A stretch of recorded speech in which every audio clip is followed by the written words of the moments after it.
All right, y'all. So the Lakers have won another NBA title.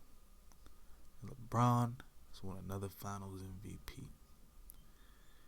How did we get here? We've had a pandemic.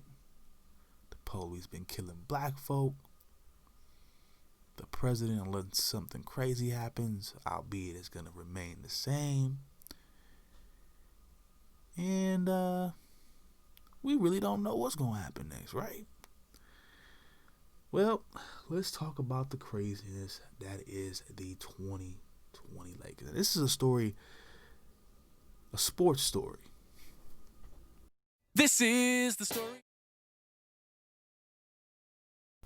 All right, so the story of the 2020 Lakers, we can start back in 2018.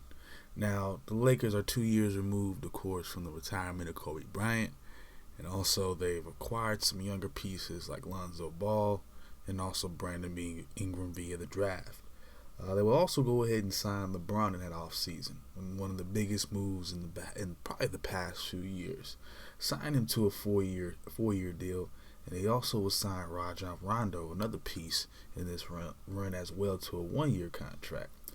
Now, LA would start off the year with a loss to Portland, and I thought that was, in my opinion, when I first heard about all this, LeBron, possibly moving, picking another team. I really didn't think it would happen, let alone him going to the Western Conference. I figured LeBron would be maybe near, where he would thought this would be the end of his career, and maybe he would just spend a couple more years in Cleveland before he decided to retire. So I didn't even, think that this would be a thought of his. But again, I was wrong. And I find, wake up and find out he's in LA. So they would end up starting off that year, like I said, with a loss to Portland. And as a Portland fan, I was like, yeah, okay. And don't get me wrong, LeBron is my favorite player, but Portland is my favorite team. And again, I thought, this is, just a taste of what the Western Conference has got to offer. But despite that first loss, the Lakers would jump out to a 20-14 record.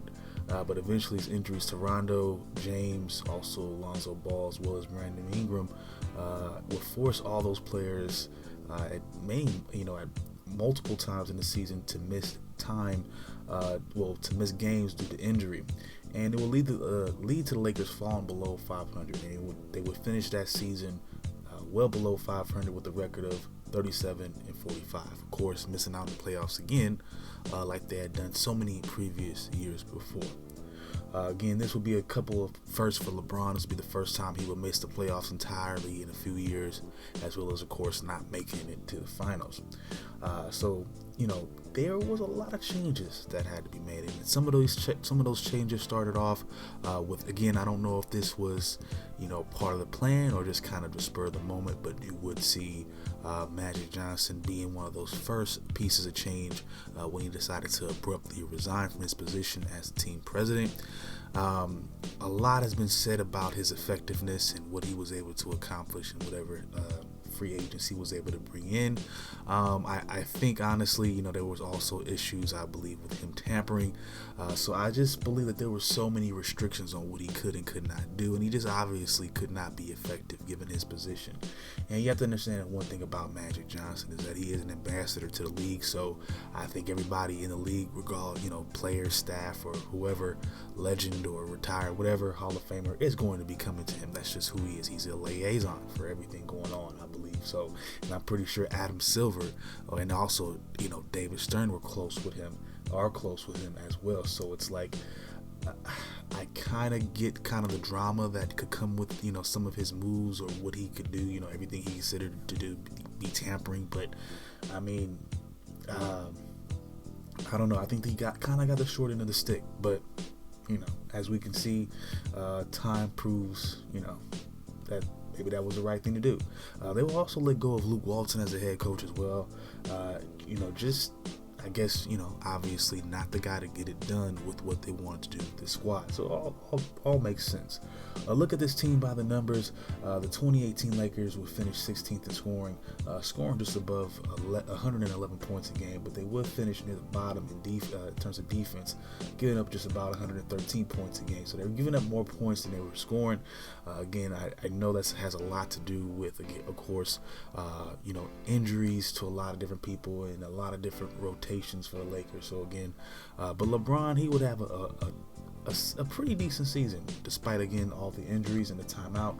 He would finish the year with over 27 points, also 8 assists, and also a block, as well as 8.5 assists. He would finish with 51% shooting. Kyle Kuzma and also Brandon Ingram would score over 18 points a game, on over 40% shooting as well. But big changes would have to be made, of course, for the Lakers to want to compete. Of course, that's LeBron's whole MO. Why would he come to LA if not to compete for a championship? Of course, this has to be done. Otherwise, he's not going to be happy, and he's going to want to leave.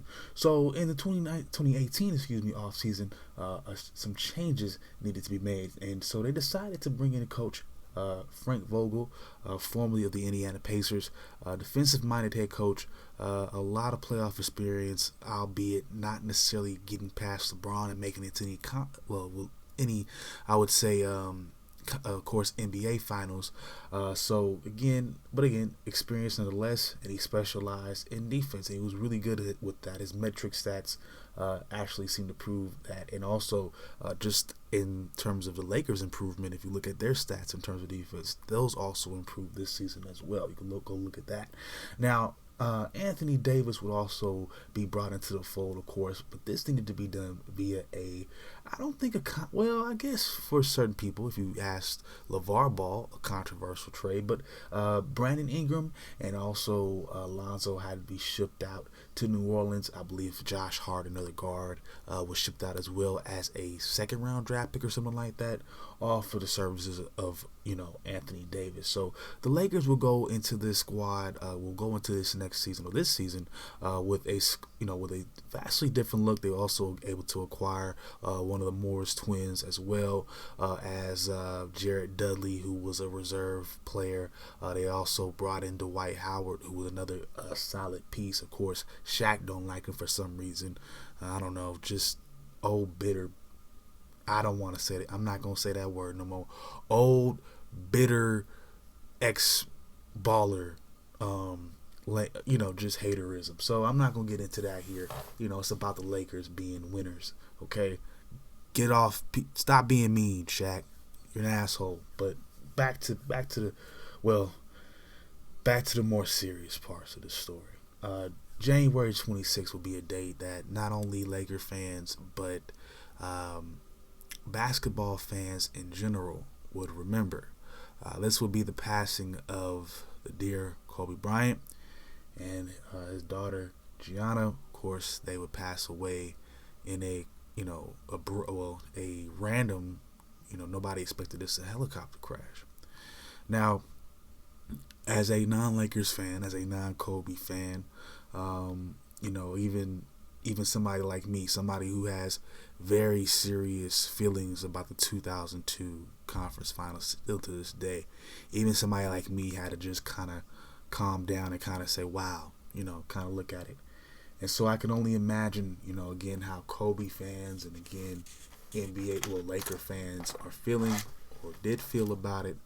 So, again, I'm pretty sure it, inspired this team. I remember thinking when one of the Trailblazers stopped, at least one of their, I would say one of their kindred players and one of their favorites, Clifford Robertson, Cliff Robinson died a few months ago during the playoffs. I at least wanted Portland to be able to have the strength to pull in at least one more game in that series against the Lakers. So I do know what happens, and I do know the feeling behind that. But again, I think just with the improved roster with the Lakers, it just kind of clicked for them. And, of course, they would have to battle with their neighbors, that being the Clippers. And, of course, they would make some offseason changes, of course, bringing in Paul George and Kawhi. But the Lakers of course, would clinch their first playoff spot in since 2013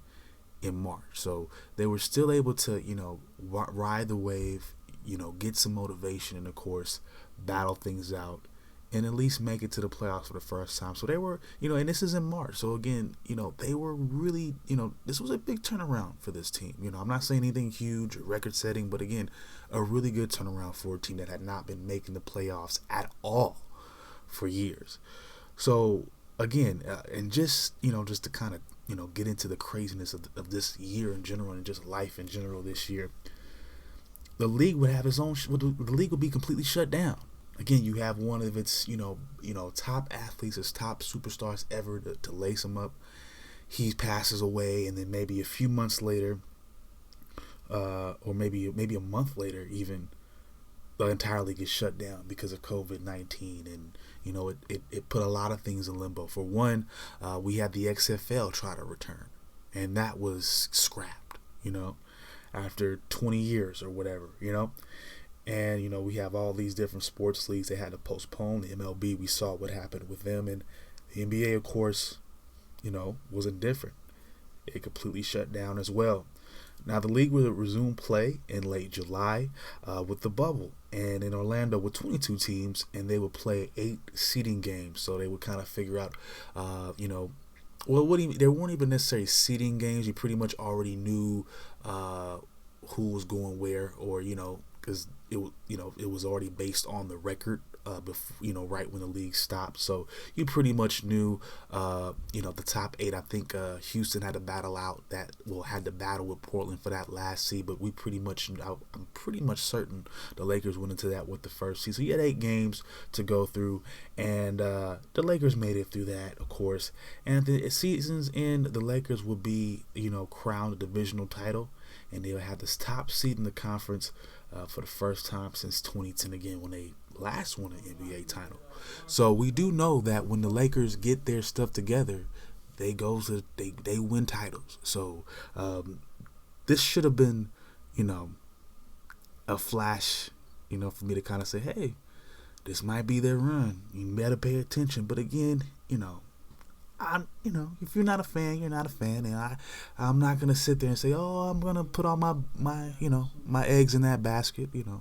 I'm gonna always root for my team regardless. But I'm not a stupid fan. We'll get into this series in just a second. Now, LA will face off with Portland in the first series, of course. Now, despite the Trailblazers winning the first game 193, and of course, we all kind of knew, coming into the playoffs, we all were listening to everybody in terms of the media and even, other YouTube guys and other people in general, other podcasts and sports cats, talking about how much of a threat Portland can be. Now, this is coming from a fan. This is coming from somebody who watches them, who, pays attention to their scouting reports and their media reports and their injury reports, guys. I've even said this going into that playoff series. Again, I differed from all those guys. I knew the real. Portland has no defense, and Portland lacks a third superstar to really compete with a team like the Lakers. The Lakers were we really discounted the Lakers bench, and we really discounted just how well LeBron and AD would work out. So again, we put a lot of emphasis on what the Clippers did. I feel we kind of overlooked. There was a lot of narratives we try to put into this year into the NBA equation. We try to say, we try to make the narrative. We try to talk about Brooklyn for a long time. Well, what can Brooklyn do when people do get healthy? What can Brooklyn do, this and that? We try to make the narrative about Golden State for a while. Well, what can Golden State do when, Curry and Klay Thompson get right? We did not want to talk about the Lakers. That's the problem. We wanted to avoid them. I don't know what it was. I thought it was really weird. But again, coming into that series, and this is no shot against the Blazers, but come on, look at their record coming into the season. Look at what that roster consisted of. I make no bones here. I love my team, and I would have loved them to at least get one more win after Cliff died. Just one more win for Cliff, just to kind of say, hey. But realistically, if you look at that squad, it wasn't good. It wasn't meant to be. LA will end up winning that series. It took them 5 games, but they will win that game 5, 135 to 115. Of course, Dane will score 34 in that first game, but he would end up being injured by the end of the series, just like in the Golden State series. So again, Lakers looked really good in that series. And don't get me wrong, Portland is a good team. I'm still saying they're a piece away. You've heard me talk about what I'm saying specifically that they need. You've heard me here many times. If you want me to say again, power forward or small forward, and I'm talking about a good caliber one, not just some. Maybe you draft them, but again, that's what the Blazers need. They don't got it. They wasn't in that series. They weren't going to be. Forget what Charles and Kenny Smith and all the rest of them try to tell you. I know this team, and this is not to put them down. I love them, but I know basketball too. So, moving on. The conference semis, they will take on the Houston Rockets. Of course, Houston came into this playoffs already 44, overall with a record of 44 and 28. Again, the Rockets would take the first game of the series, just like Portland would do, 112 to 97. But like the Blazers, the Rockets will fall out. Will just give up all the rest of the games. And this Houston team again, I will say this: people are going to say a lot about how easy this playoff run was, and it kind of was. I'm not going to lie to you. Even if LeBron ended up playing Memphis in the first round, same type of result. I think probably even sweeps Memphis outright. I don't see where this is any different. Maybe if he plays the Clippers, but if the Clippers were choking against the Nuggets, and we'll talk more about that in a second, then I don't see them beating the Lakers. Speaking of which, again, one more piece about Houston. We already know about Morley having to leave, having to step aside because things weren't working out, and who knows what that team will look like. But again, that team lived and died on the three every year. I saw an interview recently, maybe a little while back, with Mark D'Antoni, and he just saying the stupidest stuff I ever heard. Everybody else is shooting the three, and I'm paraphrasing, of course. Everybody else is shooting the three. I'm just going to shoot threes. And I'm just like, dude, it doesn't work that way. You're not automatic like Golden State. Why does anybody think that? So let's move on to the conference finals, of course. Like I said, the conference finals will see a different route for the Lakers with their city rival. Like I said, Clippers going down in 7 games to the Denver Nuggets despite having a 3-1 lead.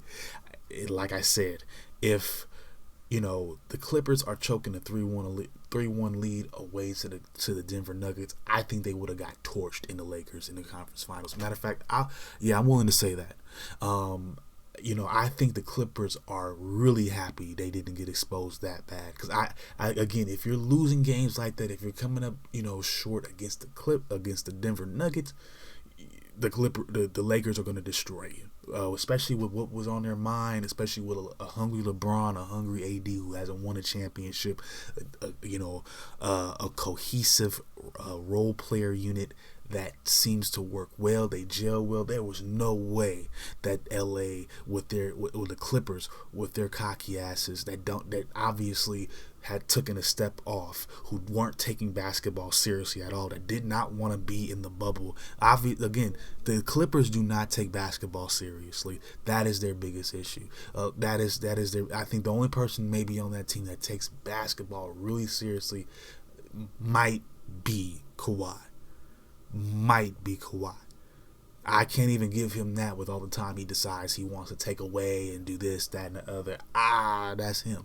Load management, my ass. You say what you want. LeBron gets it done. He plays. Dame plays. Steph plays. Klay Thompson plays. Sorry. I'm getting a little bit iffy about saying he's this raw. I came into this season really high on him. This season has really made me disenchanted by what I've seen and just what I saw from the Lakers as a unit, particularly LeBron. Again, we give him a lot of shit, but he carried the whole NBA this year. Say what you want. Like I said, the conference finals, the Lakers will go up 2 games on the Denver Nuggets with 2 30-point outings from AD. Now, Denver was able to get one win in Game 3. Again, I really came into this one. Y'all heard me before on previous episodes of the podcast.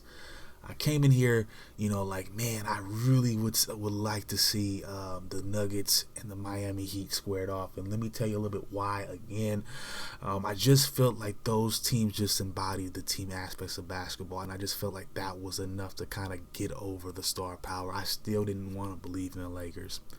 I will be honest with you. Again, I had to really see them win this shit to really be a believed, to really believe, guys. I'm gonna have to tell you that it was one of those things where, like, usually, where I see certain things and I'll peep certain patterns in games or series, and I'll be like, yeah, this team is probably gonna be your champ, and just kind of roll with it. But this is the first time where I really had to watch it all the way to the end, really see how they had to do it to really respect it.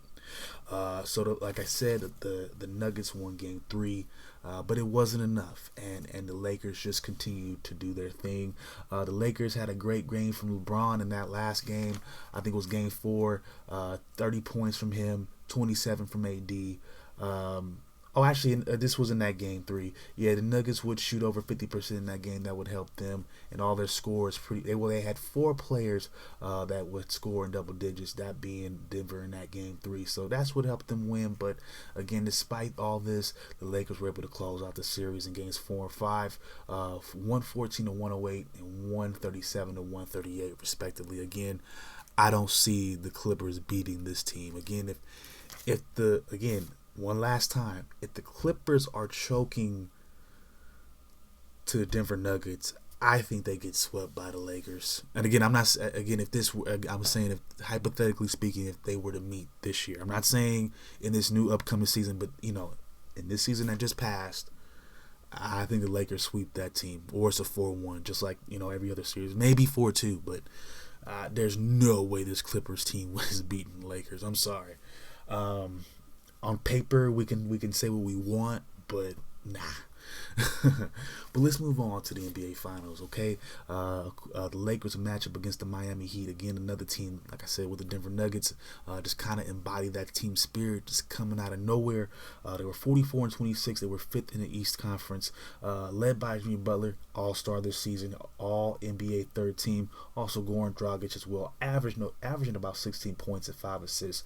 You also got Bam Adebayo as well, All-Star, and he was also an All-Defensive second team this year. Now, in round 1, they would sweep the Indiana Pacers, and then they would take on the number 1 seed Milwaukee Bucks. And this is where I started to believe in Miami. That's why they take out Milwaukee relatively easy, 4-1, in my opinion. Giannis was the league's MVP and Defensive Player of the Year. Didn't really do much on either side of the ball, and I just thought that was proof enough for me. And I wrote that was my favorite series to watch. So I just kind of rolled with it. My bad, Laker Nation. My bad. Miami will become the first ever 5th seed to make to the NBA Finals. I will give you that, beating the Celtics 4-2. Again, another series. I was like, ooh, again, 4-2. They're just the 5th seed. I'm like, that's enough for me. That was enough for me. I just wasn't convinced yet. I did not know, but they would beat the Celtics in the Eastern Conference Finals. Of course, we had guard Tyler Hero stepping up in Game 4, breaking the scoring record for a rookie in the conference finals with 37 points, the second most by somebody 20 years or younger. But let's just get to all the results. LA would jump out to a 2-0 lead with Miami dealing with injuries to Dragic and Adebayo. Dragic never showed up in the series. Adebayo was able to make his way back. AD will become the one of 4 players to score 30 points or more in his first 2 final games.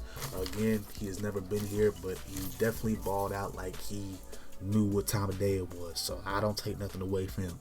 The Heat would take over in Game 3. They would take Game 3, 115-104. Jimmy Butler was the game's leading scorer, will become the 3rd player in NBA history to have a 40-point plus triple-double. LeBron and Jerry West were the only other 2 to do this, and he has been the only player ever to outscore LeBron in any NBA Finals game again. I was like, wow. Again, it wasn't like now at this point I was starting to understand just how good the Lakers were. I didn't think it was at this point, despite this win here. I loved, Miami. My heart was in it for Miami, but again, my brain and my logic was like starting to understand, like, oh, yeah, okay, the Lakers are better. Yeah, they're right. Yep, I was wrong. I've been wrong the whole time. We've been wrong. Media was wrong. I was wrong. A lot of people were wrong the whole time. The teams will split the next two games with Jimmy Butler getting another triple-double with 35 points. Again, just kind of showing us that he's one of those players. But again, it would not be enough. LeBron and the Lakers will come back and take Game 6 and the series. LeBron will lead all scorers with 28 points in a 106-93 win. Rondo and KCP would also have clutch scoring, 19 and 17 points respectively. And despite 25 points and 10 rebounds and 5 assists from Bam Adebayo, Jimmy Butler was just worn out at this point, tired, and I get it. He played so hard, and I take nothing away from him. I take nothing away from the Lakers. I don't give them no asterisk. I think they earned it. They decided to play. They agreed to play. The Players Association, the league, gave them parameters, and they set up a position in which they could play and be as safe and healthy as possible. And the Lakers won it. If anybody, everybody had the same amount of time off. Everybody had a chance to be working at some point. They all got a training camp. They all got to have some, they had an 8-game kind of preseason to kind of, get into the swing of things. They all got the same fair, treatment in terms of what happened in the bubble. So, bottom line is, Los Angeles was the best team this year. Does that mean they're going to be the best team of all time? Well, in the words of one of my favorite songs recently by a band called Asia, only time will tell. Only time will tell. We all know about LeBron being the Finals MVP, it's 4th of his career, and 29 points a game. Over 8 assists. He's the first to ever do it with 3 teams. Again, is this team going to do it again? Can they repeat? I think the response to that, my response to that is, again, only time will tell. All right, y'all. I'm going to call it a wrap. This is one of my first additions to what I like to call sports stories. I already got another idea lined up for what I want to do with this, so I'm gonna keep that in the back pocket for now. But I will present that to you as time goes on. But if you liked it, please leave a like, leave your comments if you like. Let me know, or look at it. Just me seeing you watching my shit makes me know that you like it. If you didn't like it, you wouldn't watch it at all, let alone leave a like and all that. So even you just watching it is enough. So thank you for those who do. You already know who I am, El Jamal. I'll be leaving my links for you guys to get in touch with me. Of course, I'm on the Facebook and the Instagram. So take a look for me there. I will be leaving links for y'all. All right, y'all. Peace out. One love. I'll holler at y'all later.